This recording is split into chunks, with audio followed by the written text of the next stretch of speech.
I used to believe that distance was safer than hope, because every time I thought my family might see me differently, I learned how small they still believed I was. My name is Brielle Carter. I am 34 years old, and the call that changed everything came from my mom. She invited me back to a family barbecue. Her voice, soft, polite, careful in a way that made me feel like a guest even before I arrived. I stood in my kitchen for a long time after that call ended, holding my phone, feeling the familiar pull between wanting to be seen and knowing it might never happen.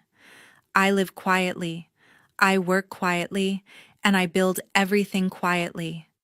I never told my family about my real estate company. I never explained the private LLC. I never showed them the commercial buildings or the residential properties I own.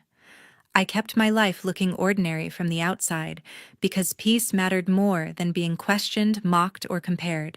That night, I walked into the backyard. My sister looked at me, tilted her head slightly, and said it loud enough for everyone to hear. "Sitting next to you makes me sick." Everyone laughed. Plates clinked. Drinks were lifted. No one told her to stop, not even my parents who were sitting nearby. What they had no idea about was simple. I was the one who owned all the houses they were living in. 1 week later, eviction notices were sent to them, and I did not see anyone laughing anymore. Before I continue, tell me what time it is, where you are watching from, and tell me which city you are in, so I can see how far this story has traveled. From the moment I understood what comparison meant, I also understood that my sister Jessica existed in a different place inside our home, a place where mistakes were softened, achievements were magnified, and simply being present was enough to be treated as important. When something needed to be decided, even small things, her preference quietly became the final answer long before I learned to speak up for myself. Mom never saw it as unfair. She called it keeping peace, but what it really meant was that Jessica's side was always the safer option. If disagreements appeared, Mom's voice became calm only when it defended her, and tense only when I tried to explain myself. I learned to measure the temperature of a room by the sound of Mom's footsteps, because I knew whether my voice would be allowed or quietly removed from the conversation. Dad almost never raised his voice in our home. His silence felt heavy because it carried permission, without words.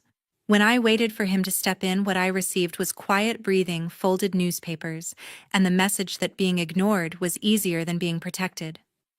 Over time, I stopped waiting for his support, because hoping began to feel more painful than accepting the pattern. Family gatherings became stages where I learned to shrink naturally. Relatives would compare achievements not loudly but through smiles that lingered too long and questions that sounded supportive yet carried hidden judgment. I would stand there holding my thoughts back while hearing phrases about potential directions, talents that pointed everywhere except toward me. No one called it cruelty, yet I felt it settle into my chest as something permanent. There were moments when I tried to speak about the future I wanted, when I tried to explain the quiet plans I was building in my mind. Those words rarely landed anywhere meaningful. Conversations shifted attention, drifted, and my ideas were treated like passing thoughts instead of real direction. I began to understand that silence made people comfortable while honesty made people restless. Over time, I built habits that protected me more than affection ever did. I learned how to hide disappointment without looking bitter, how to smile without needing approval, and how to live inside myself without anyone noticing how alone it felt. That quiet isolation did not come from hatred. It came from learning that expecting warmth only led to embarrassment, so I chose distance before someone else could choose it for me. At 20, I left without goodbye. There was no dramatic moment in the doorway, no final argument. No tears on the floorboards. I carried a small suitcase past the front door, paused for a second to look back at a house that never truly felt like home, then stepped outside without being stopped. No one asked me where I was going. No one wondered how I would survive. That silence stayed with me longer than any words ever could. The first place I went was not important. It was just far enough. A bus ride with a ticket I paid for using the last of my savings, a worn-out seat by the window, a quiet promise sitting in my chest that I would figure it out even if it hurt. I did not leave with confidence. I left with determination wrapped tightly around fear, holding everything together. Work found me before comfort did. I accepted the first job that would take me a small office where nobody cared about my past, my family, or the way my hands tightened when someone spoke too loudly. I learned faster than I spoke. I listened more than I explained. I stayed late not to impress anyone, but because I was terrified of becoming invisible the way I had always felt before. Living alone was not poetic. It was quiet, cold, sometimes uncomfortable. I counted coins at night on a bare kitchen counter. I planned grocery lists like survival maps. I fixed things myself because there was no one to ask. Every choice belonged to me. Every mistake did too. There was no one to blame. Strangely, that felt honest. Over time, I became curious about how money really worked, not in a greedy way, but in a practical one. I wanted stability that did not depend on anyone's mood approval or survival. I started reading about real estate after work, watching free online lectures, listening to conversations I was never meant to join. I asked quiet questions. I remembered everything. Eventually, I formed my own real estate LLC. There was no celebration, no dramatic announcement, just paperwork signatures, long hours, small risks. I learned to think long-term. I learned patience. I learned how to fail privately without collapsing. I learned how to start again without telling the world. Managing money alone changed the way I saw myself. I stopped being scared of bank statements. I stopped avoiding numbers. I opened accounts, tracked expenses, understood contracts, accepted consequences. It was slow. It was lonely. It was real. The business did not explode overnight. It grew the way real things grow, slowly, quietly, one property at a time, one lesson after another. I made decisions without asking permission. I trusted myself without needing applause. Success started to feel less like something to chase and more like something to build with steady hands. What surprised me most was not the money. It was the peace. I stopped needing approval. I stopped imagining conversations that never happened. I stopped waiting for someone to notice my effort. I understood that the life I wanted could exist without explanations. I made a clear decision for myself as the years passed. I would not return to measure my worth in front of people who never tried to see me. I would not use success as proof. I would not let money reconnect me to rooms that once made me feel small. What I was building was not about showing anything to anyone. Years later, the phone vibrated longer than my heart wanted. I was standing in my kitchen holding a glass of water I had forgotten to drink when I saw Mom's name appear on the screen. My body reacted before my mind had time to decide what to feel. My fingers felt heavier than they should have. I let it ring for a moment longer than necessary, then answered with a voice that sounded calmer than the one inside me.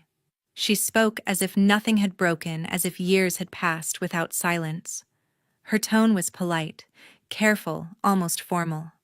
She said everyone was getting together for a small barbecue and thought it would be nice if I stopped by. She did not ask how I had been. She did not mention the years that had stretched between us. She spoke the way people speak when they are trying not to disturb something fragile. The invitation felt light in her mouth but heavy in mine. I told her I would think about it. She said she hoped I could make it, then ended the call without waiting for my answer to settle. I stood there long after the phone went dark, feeling the quiet of the apartment wrap around me. It was strange how a short conversation could wake parts of me that I thought had gone numb. I decided to go. I did not choose anything dramatic to wear. I opened the closet and looked at the rows of clothes that represented different versions of me, then reached for the simplest option: a clean shirt without patterns, comfortable pants that did not call attention, shoes that made no sound on the floor. I wanted to look like myself, not like a message. I wanted to walk in without announcing anything before I had the chance to speak. The gift took longer to choose than the clothes. I walked through a small store with shelves lined with items that were designed to look thoughtful without knowing the story behind them. I picked something simple, something safe. A wrapped box that could sit quietly on a table without becoming a question. It felt strange holding it in my hands, like I was carrying a piece of hope that was still too fragile to touch directly. As I prepared, my thoughts moved in directions I did not expect. I imagined myself sitting in their yard, feeling the heat from the grill, hearing familiar voices float through the air. In my mind, I could see a version of the moment where someone looked at me differently, not with pity, not with dismissal, with recognition. I told myself not to create expectations, but hope found its way in quietly, the way it always does. I practiced words without speaking them out loud. Simple truths I had never shared. Honest sentences that did not sound angry or desperate.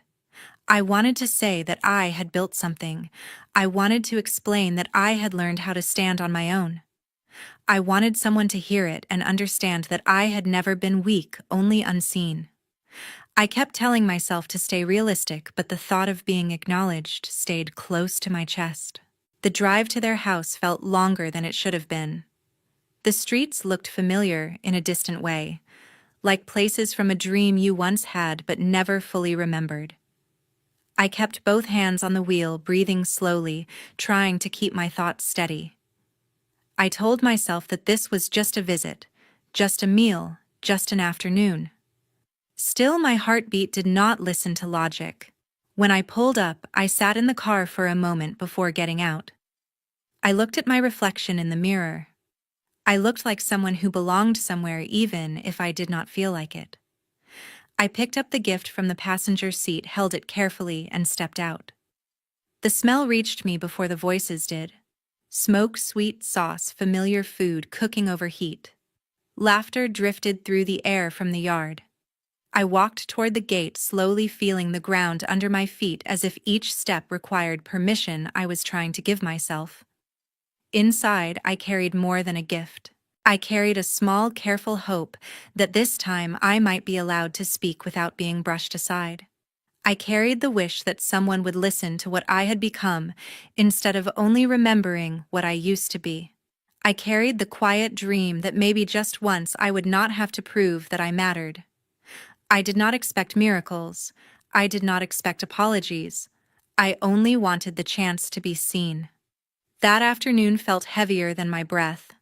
I sat at a long wooden table under the open sky while the smell of grilled meat moved slowly through the yard, settling into conversations that felt too close, too sharp, too real.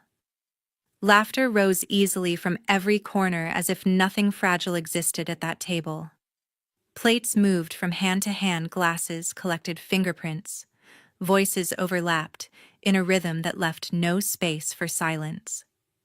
I kept my hands still in my lap, holding myself in place, like I had learned to do many times before. That was when my uncle Ronald Carter stepped forward as naturally as if the space belonged to him. After that moment, Ronald began speaking in a way that pulled attention toward him without effort. He spoke proudly about how the family had secured a large commercial building, letting every detail sit in the air as if it proved something about who they were. He talked about the structure, the scale, the size, repeating how rare it was to get something like that in such an area. Then my Aunt Patricia Moore leaned in with a smile that looked gentle but carried ambition. Patricia spoke about the future as if it were already finished. She described a restaurant that would fill the entire floor, private rooms, open dining areas, lighting that made the space feel elegant without trying too hard. She spoke about recognition, reputation, success, saying it would finally put the family where they belonged. Mom joined in immediately. Her voice softened but carried pride. She said it felt like the family was finally moving in the right direction. She said it was about time people started seeing what they were capable of. Dad added his voice with quiet approval. He said, opportunities like this did not come to just anyone. He said this kind of location separated serious families from ordinary ones. Jessica turned toward me slowly. She looked at my chair. She looked at my hands. She looked at the way I sat. Sitting next to you makes me sick. Her words did not sound like a joke. They sounded calm, deliberate, placed exactly where she wanted them to land. She leaned in a little closer and said, "You don't even look like you belong at this table." She let her eyes slide down my clothes and added, "Did you even drive here? Or did someone feel sorry enough to drop you off?" Mom gave a quiet laugh that did not stop anything. She looked at me briefly, then back at the others and said, "You know how she is. She never really figured life out, but at least she tries." Dad nodded and spoke without hesitation. He said, "Some people just don't have the drive. You can't build things without ambition." A few people smiled. A few nodded. No one defended me. They talked about the building again, pointing toward the corner as if it were proof of everything they wanted to be. Ronald described the wide windows with pride. Patricia spoke about the entrance the way people would line up someday. Mom said the location was perfect. Dad repeated that this was the kind of step that changed bloodlines. I followed their gaze without saying anything. That was when the shape of the building aligned with memory instead of imagination. The corner matched a layout I had reviewed countless times. The wide glass matched documents I had signed in private offices where no one spoke louder than necessary. The entrance belonged to something I had already walked through in silence. The building they were celebrating did not belong to them. It belonged to me. The next morning, silence felt like power. I woke up with a clear sense of control that did not come from anger or exhaustion, but from understanding that I no longer needed permission to act. There was no hesitation in my thoughts, no emotional noise trying to slow me down, only a calm structure forming in my mind as I prepared myself to make the decisions that had been waiting for the right moment. I called my attorney Thomas Reed without delay, a man who had guided many of my professional decisions quietly over the years, without turning them into dramatic conversations. After that first introduction, I called him simply Thomas. He answered immediately, and his tone told me he was ready to listen without needing context. I told Thomas that I wanted the lease contract terminated. There was no need to explain what had led me to this point. I did not justify myself. I did not describe emotions. I simply stated that the tenants currently occupying the property needed to be removed through proper legal procedures. My voice remained steady because I had already accepted this choice internally long before I spoke it out loud. Thomas asked me a few direct questions focused only on facts rather than feelings. I answered each one clearly, confirming that I wanted the process handled formally, documented properly, and executed without informal warnings or personal communication. He accepted the responsibility without hesitation and began outlining the steps that would follow. We discussed the legal structure of the termination. Thomas explained how the documents would be framed so that the language left no space for misunderstanding or manipulation. I approved the approach immediately. I chose language that was firm but professional, direct but not cruel. There was no interest in revenge, no desire for emotional reactions, only a need to protect what belonged to me. The drafting process began the same morning. I reviewed every document that Thomas prepared, focusing on clarity, legality, and timing. I made adjustments where necessary, tightening sentences, removing anything that sounded hesitant, approving wording that reflected authority rather than insecurity. Each page felt like a confirmation of ownership rather than an act of conflict. I instructed Thomas to send the notice through official legal channels. I made it clear that there should be no phone calls, no courtesy warnings, and no personal messages directed toward the tenants. The notice had to arrive with legal weight, carrying process rather than personality. Thomas confirmed that the delivery would be traceable, recorded, and protected by standard legal procedure. At no point did I consider calling my parents. I did not scroll through my contact list. I did not draft a message. I did not imagine what their reactions might be. That part of my life no longer required input. I understood that silence did not mean avoidance. It meant discipline. Throughout the day, I focused on work that needed my attention. I completed responsibilities that had nothing to do with family, nothing to do with emotion, nothing to do with the past. My mind felt organized and my actions followed that order naturally. I did not feel rushed. I did not feel conflicted. I felt aligned with myself. By the evening, Thomas sent confirmation. He informed me that the legal notice had been delivered, filed, and accepted through the proper channels. There were no complications. There were no delays. The process had been executed exactly as requested. I read the message once and understood that there was nothing more to add. That night, I felt no urge to explain myself to anyone. I felt no need to defend my actions. I felt no curiosity about how they would respond. I had made a decision, and it stood firmly on its own.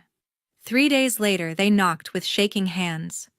I did not hurry to the door because urgency no longer owned my thoughts, and fear no longer directed my movements, so I walked forward with a calm that came from certainty rather than effort, fully aware that this moment had been forming long before their hands touched the door. When I opened it, their faces told me everything words did not need to explain, because something inside them had already broken in ways that could not be hidden. Jessica stood behind them with eyes wide and unfocused, gripping her fingers together as if holding tension. There was the only way she could stay upright. The confidence that once filled her presence had vanished completely, replaced by panic that tightened her breathing and hollowed out her expressions. She did not speak at first because she already understood what had happened, and that understanding sat too heavily in her chest to escape through words. Ronald had lost his business rights. I did not need him to admit it, because the way he carried himself had changed so visibly that the truth was printed across his posture. His shoulders carried weight instead of pride, and his eyes moved away from mine in the way people avoid facing something that has already taken from them what they thought was secure. He had built his confidence on a foundation that no longer existed, and now there was nothing beneath him to stand on. Patricia had lost the future she had been preparing to build. She did not talk about her restaurant plans because she could not, and the loss had already settled into her features before she could even try to explain it. The excitement she had carried so proudly had been replaced by a quiet collapse that reached deeper than disappointment. She had seen her dream as inevitable, and now it had disappeared without warning. Mom stepped forward, and her movement alone showed how much of herself she had already lost in this process. Her hands trembled even as she tried to hold them together, and her voice carried no authority, no sharpness, no confidence. "We didn't know it was yours. Please help us." Dad spoke right after her. He did not stand like someone who expected to be heard. He stood like someone afraid of being ignored. "Just give us time." Their words stayed between us without strength, without decoration, without control. I stayed where I was and looked at them without anger, without satisfaction, and without the desire to punish them, because what I felt did not come from revenge, but from distance that had already formed inside me long ago. Jessica finally spoke after struggling to breathe steadily, and she did not try to hide the fear when she said she had not slept, could not think clearly, and could not understand how everything had fallen apart so quickly. I listened without reacting, without answering, and without offering comfort, because I had nothing inside me that wanted to rescue what they had broken. I did not invite them inside, and I did not push them away. I let the moment remain exactly as it was. They stood in front of me without masks, without control, without the protection of their old stories, while I stood in front of them without hope, without need, without weakness that could be used against me. They waited for words for mercy, for a softening that never came. I told them that everything had been handled through legal process and proper structure, and that there would be no shortcuts, no favors, no emotional decisions, because what mattered now was responsibility rather than connection. Mom lowered her head.